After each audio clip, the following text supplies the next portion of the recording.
Hey folks, it's Brett Pruitt again with Living Full Time in My RV. Apologize for the camera being shaky. I don't have a helper today, so it's just going to be me and you. If you've ever lived in an RV or been out in an RV, you know that laundry can be a real challenge. And if you go out and you buy the combo units that are available for most RVs, you know, such as mine, I have a 2005 Keystone Montana $3,500L, and it is plumbed and set up for a combo unit washer and dryer. But if you've ever gone to price those, they can get up to around $1,200 to $1,500. And a lot of the scuttlebutt out there from the RV community is that those combo washer and dryers use quite a bit of energy, and especially if you're someplace where you only have a 30 amp service. And additionally, they can take, you know, all day just to dry a load. This works out to be a whole lot better here. What we have is from the laundry alternative. It's the Wonderwash washer machine and the laundry alternative spin dryer. And while it's not going to dry your clothes to the point where they're completely dry, I have found that using this device within about 30 minutes to an hour of taking the clothes out of the spin dryer and hanging them up and letting them dry, everything's been pretty good to go from that point. So we're going to get started here in a minute. I'm going to show you this washer machine is actually big enough I was able to wash the comforter from my bed in it. And you know, obviously I couldn't fit that in the spin dryer because it's a little too big, but I was able to hang that up on my laundry line that I have outside, and everything was good to go from there. Typically though, I'm going to wash those items at a laundromat. I just wanted to see if the washer would handle it. But I'm going to show you some just everyday laundry that we have to wash, and we will go from there. So bear with us, and I'm going to move this washing machine over to the shower area, which I will tell you why we're doing that in here in just a moment. Okay, here we are back, and we've got the Wonderwash sitting here in the shower. And the main reason we have it sitting in the shower is because contrary to what the website for this product tells you, until you get the vacuum built up in it, it seems to leak for some reason. So we're going to have this here in the tub, and we're going to fill it full of hot water. And then this is how I always do it. I fill it full of hot water. As you start running the water in there, it'll level out. So I like to get it about 2/3 of the way full, because this is going to be a light load that we're doing here today.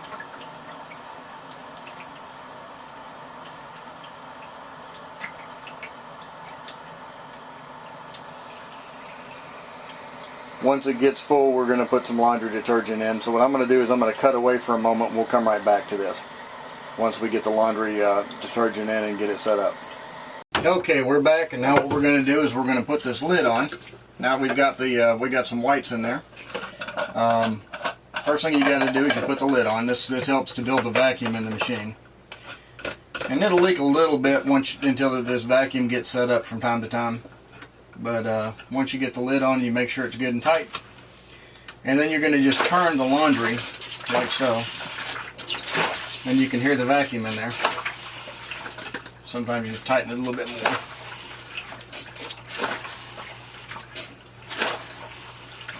And you're going to do this for about a minute.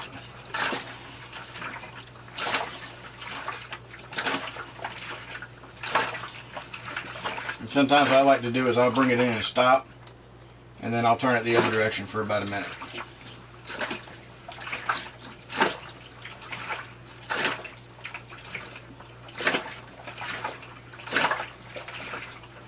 If you got larger loads, you can do this for about 2 minutes. And this vacuum will actually run this water all the way through the fibers and get you something that looks really, really clean.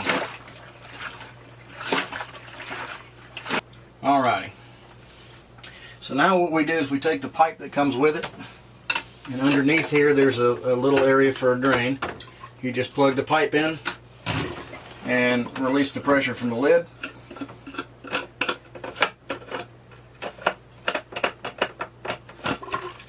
And there it goes.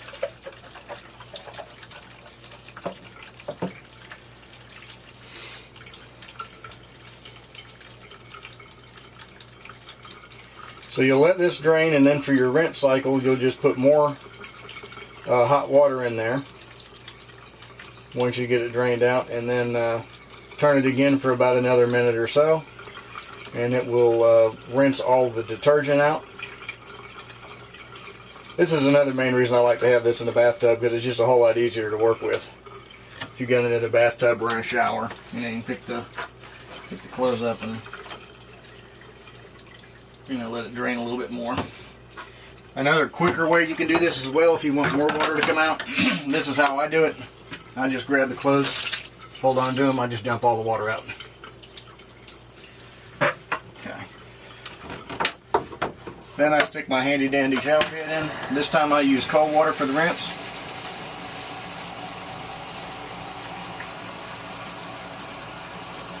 Again, you don't need a whole lot of water depending upon the size of your load. I've got kind of a small load in here just for demonstration purposes.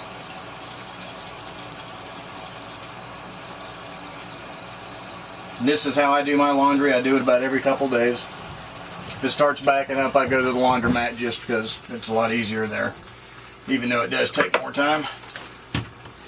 You grab your handy dandy lid, put that back on, screw it back down again, tighten this down, and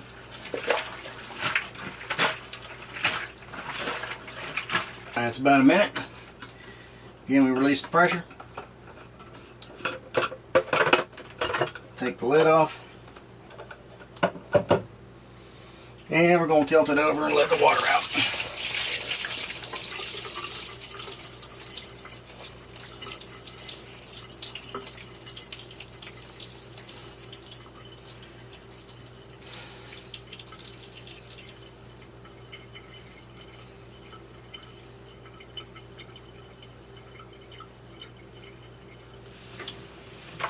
Alrighty, and that's that. Next we'll take it over to the spin dryer and show you how that works.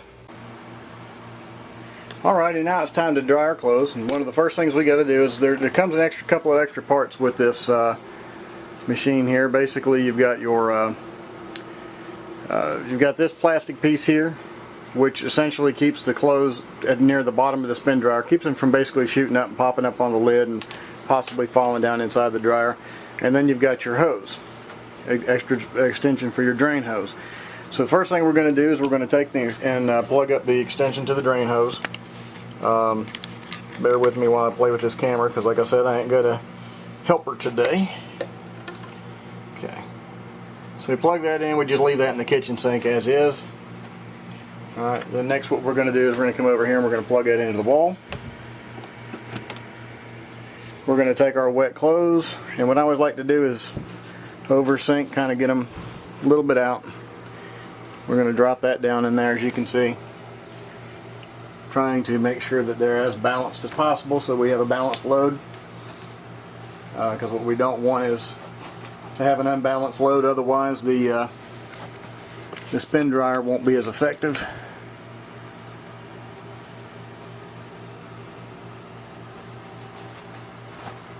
And you can see how, I don't know if you can see how well or how wet these actually are, but we got 3 shirts in there for right now. It's probably enough. We're going to place the plastic cover on top, close the lid. We're going to set the spin dryer to 5 minutes. Now I hold on to it usually because once it starts spinning, until it gets going, it's going to be out of balance. And as you can see, quite a bit of water coming out from the spin dryer. Now I'll set mine for 5 minutes. You could probably do it in 2. I just like mine to be extra dry. And this thing spins at 1200 RPM, so it's quite a bit faster than your standard washer spin cycle. And what it's going to do is it will extract a good deal of water from it. And as you can hear, it's very, very quiet. Doesn't make very much noise at all.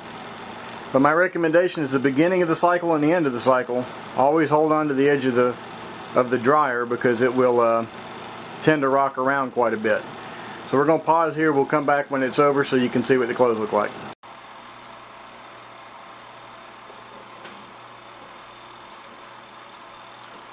Okay, here we are. We're coming close to the end of the cycle.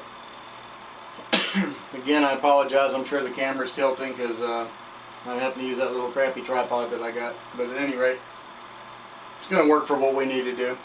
But we're coming close to the end of the cycle, and I always like to have my hand on here because as this starts to spin up and get to speed, as you noticed on start down, it's the same as when it starts, or whenever we get to the end of the cycle, it's going to wobble a little bit. And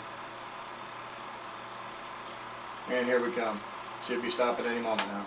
There we go. You know, as it gets to the end of the cycle, it's going to wobble around some, pretty much like your washing machine. You know, whenever your spin cycle starts up, you can hear that thing cantilevering back and forth. And as you notice, there's quite a bit of moisture on the inside here. And that's where it sucks it all into the collection bin and then goes down. And here we are, pretty much at the end. And you can hear how quiet this is. That's the main thing that is absolutely amazing, is just how quiet this is. Once you're done, you pop the lid. You take the plastic retainer out, and you probably can't tell quite a bit or not, but on camera, however, this is quite dry. It'll probably dry in about 30 minutes completely. Now what I do is I take a hanger and I place my shirts on hangers, and everything else I have a drying rack, just a standard drying rack like you have in your house, because sometimes you put clothes outside and your neighbor cuts the grass and then you wind up with a problem there. And then all I do is I come over and I just hang it up and let it dry. And folks, that's all there is to it. I highly recommend the products from the Laundry Alternative. They work great. They save tons of energy, and I think you'll be happy with them. You can order both of these actually from Amazon.com. I have a link at the bottom if you're interested. The total together plus shipping will cost you less than $200. I want to say this is about $69. The washing machine's about $45. Shipping will run you probably about $20. They'll send it to you FedEx. I ordered mine on a Friday and had it on a Tuesday, so that's pretty quick. And thank you for watching the video.